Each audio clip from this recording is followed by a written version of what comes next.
Hello everyone, Lore Master of Sotek here, and they kind of just dropped patch 2.1. I wasn't really, I don't know, it's probably, maybe they did give a heads up about this, and I have just been living under a rock, which I have been, just because I've been dealing with a lot of stuff at home, which is why I have not been streaming or releasing much in the way of videos as of late, and I do apologize for that. There's just a lot going on. But the good news is that by the end of this week, everything should be taken care of and wrapped up. So that's really nice. But let's go ahead and take a look at everything that has been released with this new patch. It's been a hot minute since I've been able to just sit down and go over patch notes and stuff. But let's jump into it. So this is probably very exciting news for a lot of people in the community. But the assembly kit for Total War Warhammer 3 has finally released, which is kind of the last major piece of the systems that the mods use. So this is going to make a lot of easy improvements to modding, and hopefully we'll make those guys' lives a lot easier and allow them to do all sorts of cool things. I know there's a lot of mods that I'm hoping to see in the future. Those are probably things I need to start talking about in videos and stuff. I would certainly love to see some attempts at, in my opinion, fixing some of the Lizardman designs, but there's also a lot of little like campaign adjustments. I'd like to see how those work and how they make the game feel and stuff like that. Like, I'd really love to see Be'lakor have an expanded demon roster, even more than he already does, and a bunch of other stuff like that. But that's a subject for another time. All right, stability and performance. They fixed some crashes. Gameplay. Let's see. They have, let's see, the threat mechanic, prevent allies from being invited along for the war. Okay, so they've worked on the threat mechanic a little bit. I still think the threat mechanic needs some overall adjustment still. I do wish the threaten mechanic was not a pure guesswork. I wish it gave some kind of numbers, whether it had like a low, medium, or high chance of succeeding. I feel like one of the things that people love about the new diplomacy system that CA really did a good job with was the whole concept of giving the players information about like how successful everything was going to be, and you know, how likely it is that an action they were going to take was going to succeed. And that was really nice because it gives the player a lot of information to work off of. And then with the threatened system, they turn right back around and make it a guessing game again. And it's like, no guessing games, please. We've been through this. Nobody likes it. It's so much better when we are able to just focus on, you know, having some more information. I don't understand why the threatened system has to be a guessing game. It just makes it so much more difficult to use than it needs to be. I've been watching some videos on YouTube, and it seems like the only time threaten seems to really work is if you're trying to force vassalize someone, or I think that tends to be where it's more effective, but I don't know. It's very messy right now, in my opinion. Anyway, so hordes such as Nakai, the Vampire Coast, and the Dark Elf Black Arcs had their growth and development points rebalanced. So it used to be, okay, so I believe development points are when your growth has done a full rotation, I believe. And like you've gone all the way around the little circle and you complete a full set of growth, that is a development point. So it used to be that upgrading a horde for one of these guys, you used to need one development point, then 2, then 4, then 5 to get to the various tiers. Now you need twice that. Well, actually more than twice that for the final tier. So now it takes 2, 4, 8, 16. I think that's actually generally a good decision, as it really is like insanely fast how quickly you explode through all of the various tiers. I don't think I've ever had an issue playing one of the horde things, whether it's the Vampire Coast or the Nakai or the Dark Elves, where I've had too much growth. It is usually that I just don't have enough money, but my growth is usually hilariously, I usually have so many development points, it's not even funny. The default development point growth rate is now consistent through the primary horde chain, In the early game, it takes 2 turns to generate a new point, and it scales down to 1 point per turn due to building skills and technologies. All right, cool. Remove the development point cost from horde slots. Rather, each unlocked horde building automatically fills those slots when purchased. Oh, okay. So I'm not 100% sure based on this wording, but I assume what this says. I assume this is simply saying that hordes now are going to be, you do not unlock building slots based on how much you have expanded your overall horde, but instead that every single time you build a new horde building, it automatically unlocks the next slot. So like you don't need a tier 5 horde in order to have every building. Like you're able to access every building immediately. I assume that's what that means, or every slot immediately. But I guess we'll have to see. The starting building of a horde chain now has a development point and monetary cost respective to its tier, while upgrades only cost money. Okay, so this is how Nakai's horde pretty much worked. Is that once you like the initial building would cost a certain amount of money and a certain amount of development points, but once you built that initial structure, upgrading it just cost like flat money. You didn't need more development points. Black Arcs have a lower default development point growth rate, as they also enjoy the benefits of settlement growth. Cool.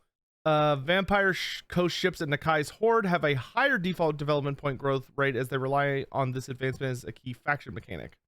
All right, and they've reduced AI horde growth rate of development points. Cool. All factions except for the Skaven are less likely to declare war when through a non-aggression pact. Oh, okay. Well, that is ideal because, you know, non-aggression pacts are supposed to mean something. I'm totally fine with the Skaven and Dark Elf AI being super treacherous. I mean, even in tabletop, when you would play like alliances or with teams or what have you, if you had a Dark Elf or a Skaven player on the team, they had unique rules about how nobody really trusts them because they're known to be like treacherous little shits. So you would always you would usually downgrade your alliance tier between those two groups. So like if you had like a Skaven and Chaos, for instance, or Warriors of Chaos, instead of being like straightforward allies because they're both destruction races, there was a decent chance that you would instead treat each other like neutral. So like Ogre Kingdom's playing with Chaos, for instance, because just everybody knows Skaven can't be relied on that well. When controlled by an AI player, Zhao Ming is now able to select his unique skills upon leveling up. Okay, that's good. Makes it a little more interesting. Races and balance. Updated the cost and upkeep of regiments of renown units, some of which were significantly more expensive than intended. That's good. I do think it was very noticeable, actually, that generally speaking, the regiments of renown were often ludicrously expensive. Especially to recruit. Like a lot of them had very expensive upkeep, but a lot of them had very, very expensive initial costs. So I'm glad that's been adjusted. Spells. All stationary vortexes, most notably the Pit of Shades, Talons of Night, and Infernal Gateway, currently offer far too little counterplay. As such, we're increasing their cast wind-up time and reducing the overcast damage per second to give players more time and agency to react to spells. That's good. I honestly think that's a great change.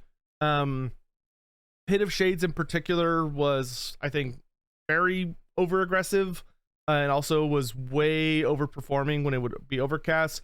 So I think those spells taking longer to activate, and you know, being less broken as hell, because you could overcast Pit of Shades and just delete certain units out of the game, and it was basically impossible to get out of the way. So I think that's a very good change, especially for the multiplayer. All right, Bretonia fixed a broken tech link in the Fey Enchantress's tree. Yeah, I'm a little sad to see this is all with Bretonia. I'm not sure whether it's an intended effect or not. I need to reach out to see if I can get an official response on it. But one of the things I really dislike about Bretonnia right now is that all of the knights are the same colors. It used to be in Warhammer 1 and 2 when you'd play with Bretonnia that the Bretonians would be a motley mix, all the different units. So like they'd have like a host of colors, because that's what Bretonnia has always traditionally looked like. When you would deal with Bretonnia, you know, traditionally they're not all supposed to be the same color. They're all supposed to be like this riotous, almost parade looking situation. But right now, they all very specifically follow a faction color, which I think for Bretonnia is not ideal. I would be fine with there being like some sort of recognizable system among the Bretonian factions, because a part of me thinks it is on purpose, and they probably did it to be like, well, we want like Bretonians to be able to tell what faction they're playing just by looking at their knights. And so in order to do that, they needed to have faction colors. But I think the faction colors would be better represented by like maybe they have like, you know, make it where all the peasantry have very systematic faction colors. But I think the knights should remain as they were. Like the knights are supposed to be a riotous display of color. They're not supposed to be a singular faction color. Even if it maybe communicates information better, I think that's too high a cost for too little of gain. Like, I don't really care to be able to tell that I'm playing Alberic de Bordelot's faction instead of Lewin's faction if it means that my knights are now just a boring single color. That's not what Bretonnia is supposed to do. Bretonnia is supposed to be all about that explosion of color with their knights. Like, let my peasants be the drab, you know, very locked in colors to denote which faction they are. But when it comes to my knights, they should be a mess in a good way. Demons of Chaos. The Demon Prince, when controlled by the AI, he will no longer try to claim the Sword of Cain because he can't put it on. Okay, that makes sense. See, the Demon Prince, bespoke sounds tied to specific body parts will now update properly. Be'lakor. I like how Be'lakor is now in the Demons of Chaos section instead of the Warriors of Chaos section.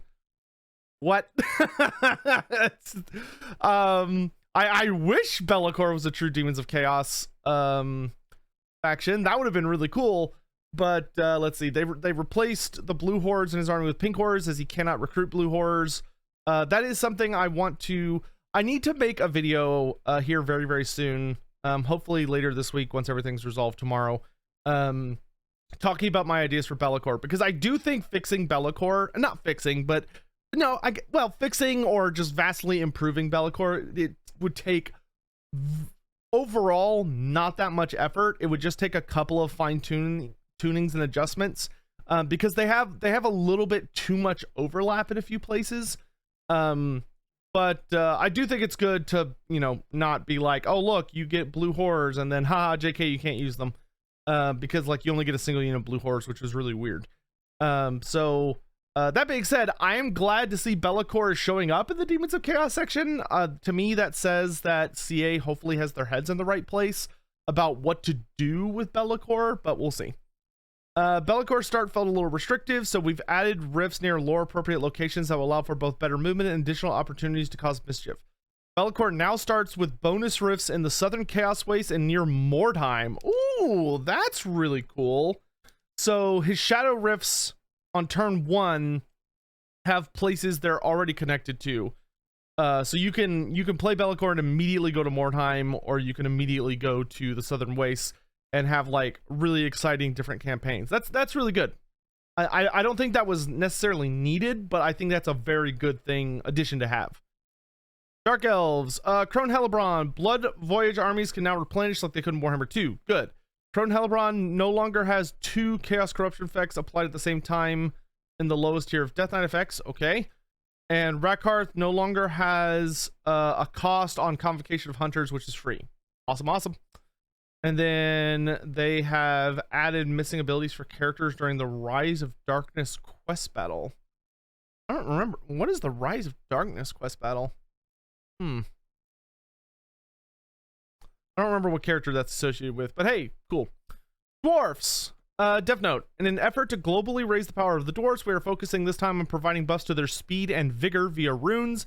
As the faction has no ground level mobility options, we believe that runes must make up for this to some degree.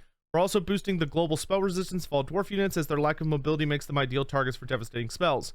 In addition to these changes, we're looking to boost hammerers as a much requested change for some time, in addition to improving Thorgan and Grombrindle via their abilities. We'll be observing how dwarves perform in their battles after these changes, and we'll consider further adjustments when necessary. Yes, and then give us, you know, our like 2 full DLCs that I've talked about in videos. Give me the Shard Dragon. Give me the Shard Dragon. That'll fix our mobility issue. That'll fix it real quick. Let's see. Campaign. Adjusted the cost reduction to rune crafting provided by Thorgrim's item set from 50% to 25. All right, that makes sense. It was 50% was probably a little much. Ungrim Iron Fist. The starting grudge against the Vampire Council will now target the correct faction. Okay, good. Okay, that makes sense. So, yeah, because I assume Ungrim's starting Vampire Grudge, I imagine it was against Manfred's faction, instead of von Karstein's, and now it's been switched to von Karstein's. All right, units. All right, all dwarfs now have 35% spell resistance instead of 25%. All right, that's all right. I don't know if that's going to make as...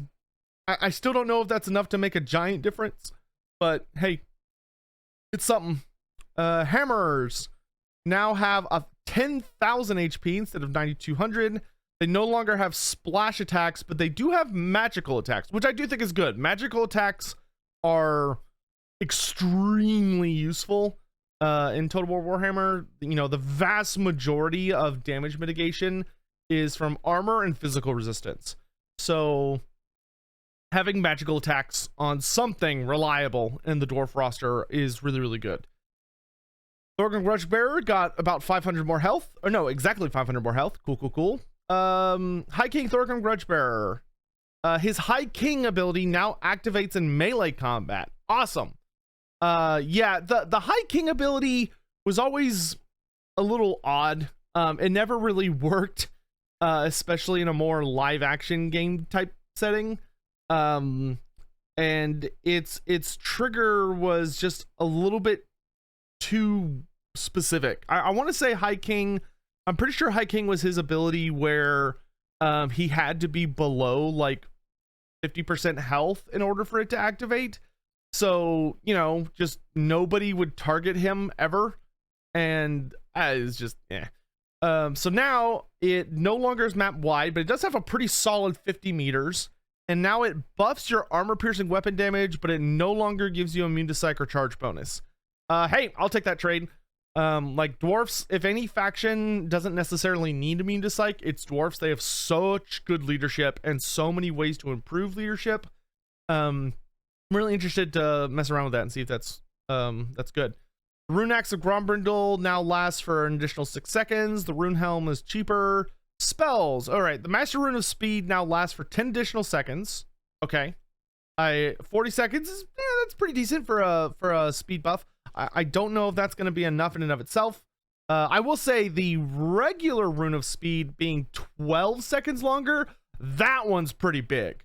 That's a pretty nice bonus.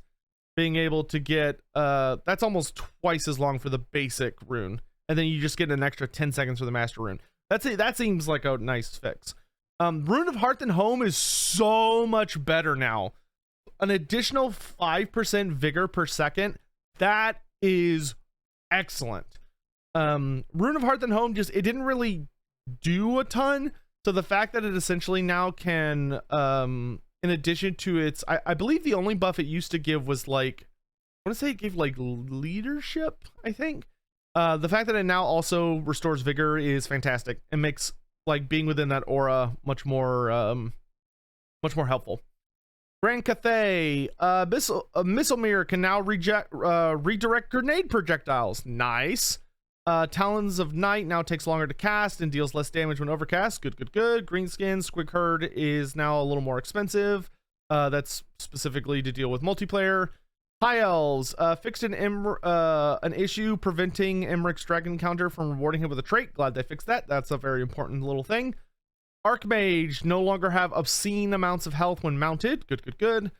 And they've also fixed some things in the Lemuro, the Frozen Breath quest battle. Very nice.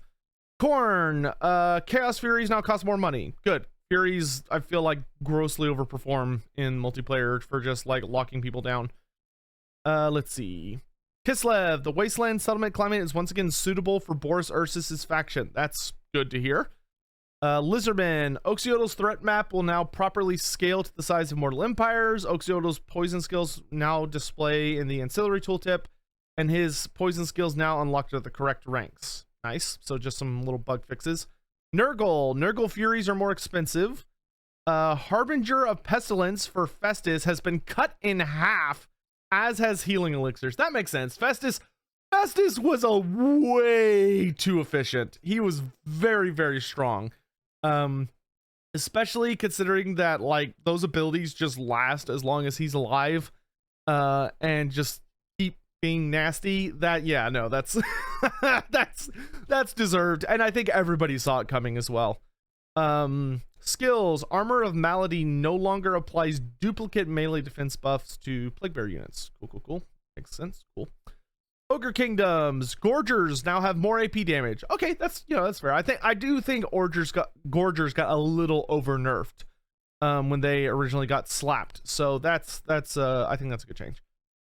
Skaven, Clan Molder's growth vats now correctly empties when the ritual has been upgraded. Okay. An extra army marker no longer displays at the edge of the front end map for Clan Pestilence. Cool.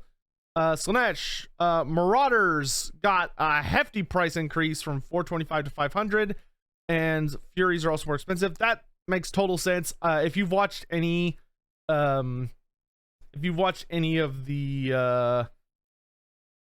tournaments or anything lately, Slanesh devoted Marauders were grossly too cost efficient.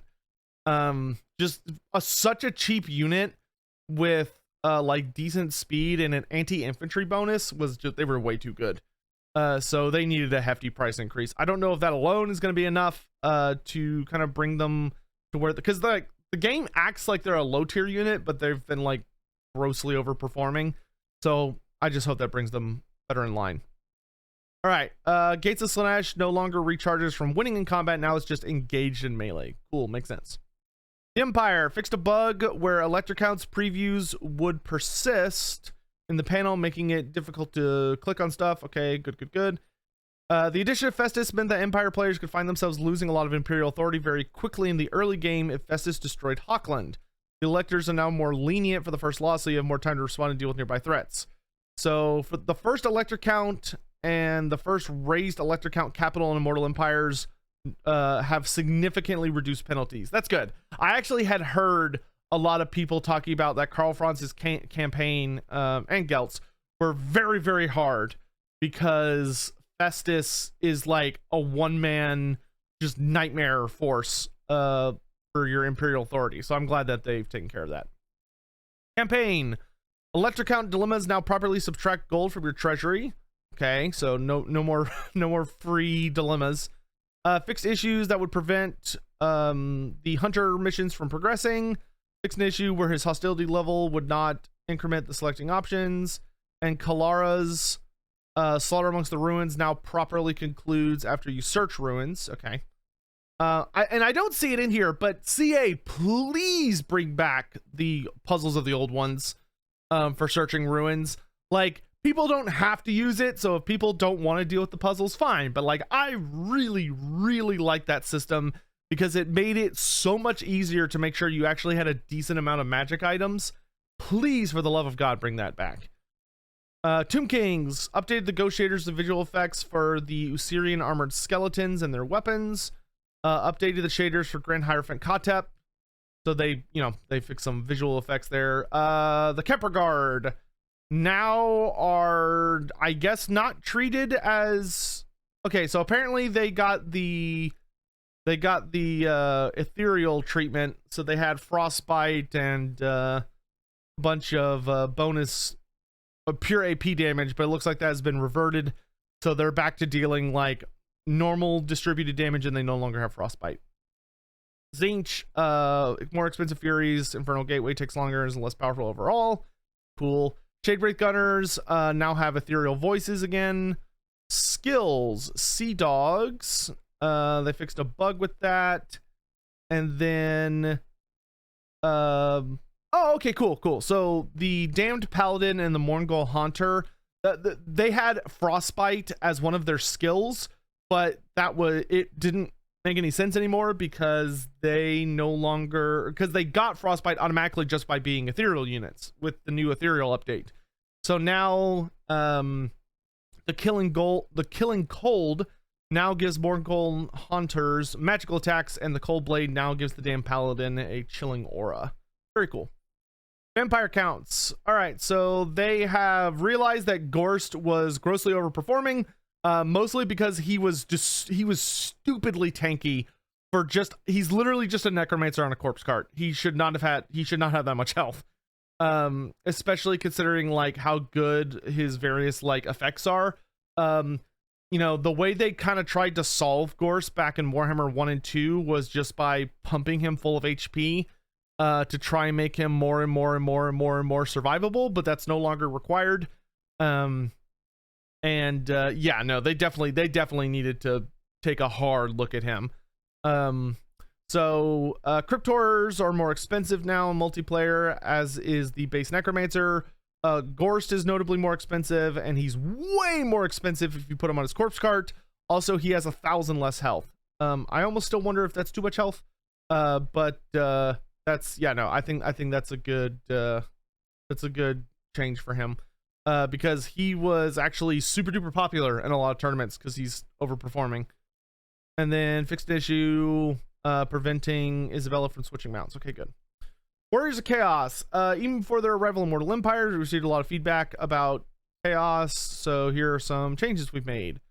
Okay, so previously Warriors of Chaos could vassalize a lot of people via diplomacy, but were very limited by forced occupation.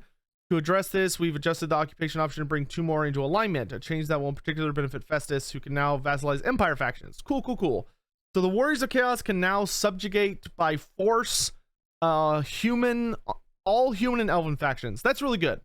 Like, you know, it's like Chaos should be able to probably have a wide variety of subjugation, especially because subjugating is such a core mechanic to how they function. Like, I have definitely noticed that playing Immortal Empires as Festus is kind of a bitch early on, because since you can't subjugate anybody, it's really difficult to make use of all of those settlements around you, because I mean, you can occupy them yourself, but you don't get nearly as many benefits. And it's also much harder to defend them than it would be if you could just, you know, subjugate Hawkland and force them to serve you. So I think that's a really good change. Due to a variety of issues with interactions between Confederation and Warriors of Chaos, we chose to hold off on Confederation.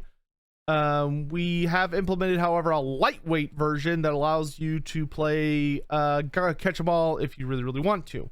So Archaon, the Everchosen, and Be'lakor can now confederate all other Warriors of Chaos factions if they take their last available settlement. If you confederate them, only the vassals and legendary lords will be transferred. All of their characters and armies will be obliterated. So if you manage to push Valkia down to her last settlement and take it, you get Valkia and you take all of her vassals, but everything else is lost. Like they said, it's a lightweight version, but I do think that is a good first step. I imagine that a lot of people would really like to get the heroes as well, especially so you can get like Valkia's unique hero. Or if you're playing as Be'lakor, acquire like Festus's unique hero, stuff like that. But we'll have to see how that goes forward. Campaign. The long victory condition for Warriors of Chaos now focuses on holding dark fortresses. The Warband panel now accounts for military force bonuses. Cool. The Savage Bloodlust tree for Chaos Lords, Sorcerer Lords now affects demonic units. Nice. And Warpfire now properly is applied to the Soul Grinder of Tzeentch. Good. Wood Elves. Drycha was missing malevolent units. We have fixed these. Okay, cool. Let's see. Campaign. Below are some changes made to the general campaign world mechanics. Regiment renown units that were added in update 1.3 are now available to relevant factions. Good. All legendary lords now have the siege attacker trait, allowing you to immediately do sieges against walled settlements regardless of if you have siege equipment, as long as a legendary lord is leading the army. That's an interesting fix. I guess that's their answer to a lot of people being like, I don't have a siege attacker in my starting army, so give me a siege attacker. And they're like, no, we'll just make you a siege attacker as opposed to giving you a new unit. Reduce the likelihood of heroes being pushed out of garrisons if they exceed 20 units. Why can't you just give us higher max garrisons, CA? Like, I don't know. I feel like it's not that big of an ass to let garrisons go up to like 25 or 30. Like, do they need to go all the way up to 40? No, but I think going up to like 30 would be reasonable. Like, don't max it out per se, but you know what? I should be able to have big boy garrisons. Speaking, we need to do a big talk about garrisons because the garrisons in game right now are absolutely ass and need to be fixed. The leader of the Dim Sun's minor faction no longer begins on a wyvern. Oh, I'm sure Deathmaster Stitch is happy to hear that. Fixed an issue where rebels could prevent invasion factions from spawning correctly. Okay. Fixed an encounter at Sea Marker, which would spawn outside of where you could go. That's kind of hilarious. Fixed issues with some vegetation. Fixed issues with trees in Nagaroth. We've adjusted several Norscan faction-wide bonuses, which were leading to exploitative gameplay. Removed additional faction-wide income effects from the income building. Removed research faction-wide scaling from the growth building. Added post-battle loot from adjacent regions to the growth building. And global scaling now only affects ports. Okay, so they toned down some of the Norscan buildings, which that does make sense when I really think about it, because Norska their buildings used to be very, very, very good, but you could only build them in Norska, and that was it. So now that you can build them anywhere, it does make sense that they probably had to tone those down a fair bit. In addition, Vampire Coast faction-wide bonuses were leading to similar issues. They removed faction-wide scaling effects from the income building. Instead, you now get faction-wide scaling for ports. Okay. The treasurer minister position now increases port income instead of all income. Okay, so they're just making it where you're much more heavily rewarded for playing the Vampire Coast as intended, instead of just, you know, doing whatever. All right. And the AI construction has been changed to reflect that. Cool. Buildings, fix Warriors of Chaos, Demons of Chaos garrisons at the various wall type buildings.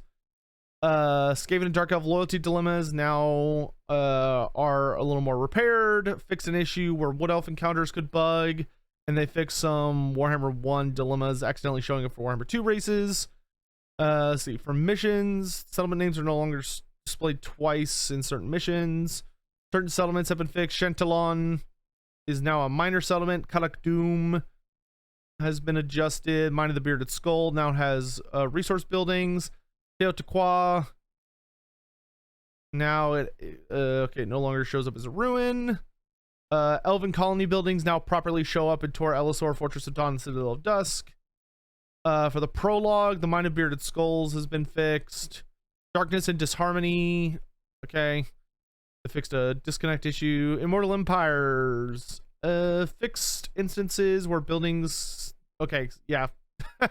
Yeah, they fixed the rifts spawning in Immortal Empires, which can't happen anyway, at least not right now.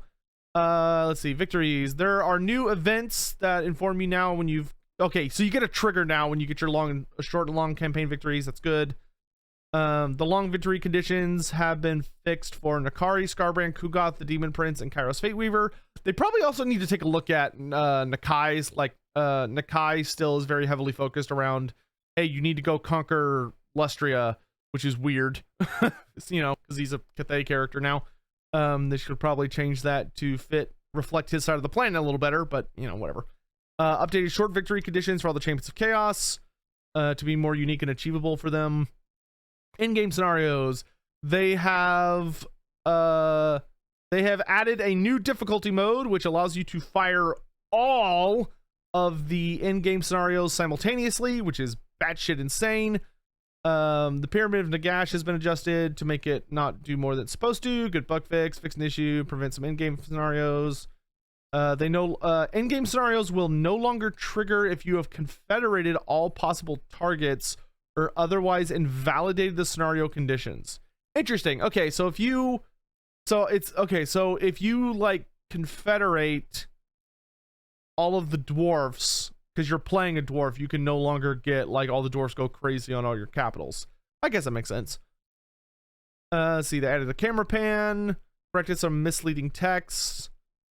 Battles. Bellicor is now playable without needing to beat the from chaos. Remove decorative elements of Slaneshi walls, which can block artillery. The Galleon's Cove now properly loads. Thank you. Al Haik now looks like a vampire count settlement instead of normal, which is good. Updated instances where untilted buildings could be targeted in battle maps. Fix some deployment borders. They removed corpse collision from the final units that still have it enabled, so that's good. That should help with a lot of pathfinding issues. Nurgle's floating islands have been changed to props so that they no longer smack flying units, and flying units have to go over them. Fix some collision and Bloodfire Falls. Remove some floating scenery in the Lustray Hills Ogre Camp. Okay, they fix some no more unalived but still alive artillery crews. And fix some combat animation or match animations. Vlad and Isabella can no longer be purchased as heroes in custom battles. Bummer. I don't know if I'm curious if that means that you can't have both of them or if you can't have either of them. But that doesn't surprise me. That always seemed like it was very silly. Ambush battles, characters no longer gain bonus experience if it's from a default stance. Cool. And domination battles. They've done a lot of stuff to try and make the games a little longer, which I don't think is a terrible thing. It's not a huge amount of extra time, but this should also help. And they also tried to debuff chaos a bit. So victory ticket limit is now 1,500 instead of 5,000, but you only get one victory ticket per capture point instead of 5. So they just really simplified the numbers. Time to capture a point now takes 150 seconds instead of 200 seconds if you have a weight of 1. I believe the higher weight you have, the faster you capture it. And then all fast war beasts such as Chaos Warhounds or Squig Herds now have less capture weight. So they're no longer, I assume, like equal to similar units. They're now a little worse at it, which it makes sense because they're so much like faster and more maneuverable. Capture points in Tomb King major settlements are now circular rather than squares. Updated the Vanguard deployment zones on the Bretonnian maps. Siege battles, corn skull piles no longer appear within settlement zones of control. Skirmish versus AI, they fixed some lobby stuff. They fixed some graphical stuff. Dwarf shields now show up correctly from a distance. Fixed a bug with some settlements. They fixed some... They did some toning down of audio on the bull characters. Fixed an issue with music stopping and starting. Fixed an issue with reverb. Let's see. Unit cards have fixed a lot of things. Beast Slayer no longer is titled the Reikland Runefang. Cool. I'm just kind of looking for any of these that are like notable. Okay, they have done some fixing on UI colors.